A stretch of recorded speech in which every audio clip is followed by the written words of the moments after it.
জয়গুরু পরম পূজ্যপাদ শ্রী শ্রী দাদার একটি অমেয় কথা শেয়ার করছি।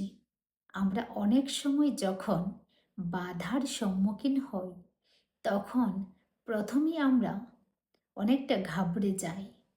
নানান চিন্তা মাথায় আসতে থাকে, কি করে করব, আদৌ সেটা সম্ভব হবে কি না। এই একটা বিষয় নিয়ে পরম পূজ্যপাদ শ্রী শ্রী দাদা কি বলেছেন সেটা আমি বলছি। তিনি বলছেন, কোনো কাজ করার সময় প্রথমেই মনে হয় বাধার কথা। কেমন করে করব, কিভাবে করা যায়, কি করে করতে পারি ইত্যাদি নানা প্রশ্নের অবতারণা করে থাকে। আমাদের চরিত্রই এই।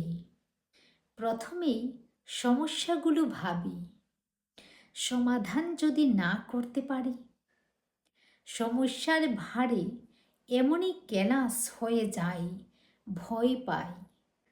পুরুষোত্তম মাথায় যার, বাধা দেখে ভয় কি তার। বাধাকে বাধ্য করে কাজ হাসিল করতে হয়, লেগে থাকতে হয়। যে যত লেগে থাকে সে তত সিদ্ধি লাভ করে। সিদ্ধি লাভ করার এই পথ। সব বাধাকে বাধ্য করে আগাও। ভয় পেও না, ঠাকুর যদি হৃদয়ে থাকেন ভয় পাওয়ার কি আছে।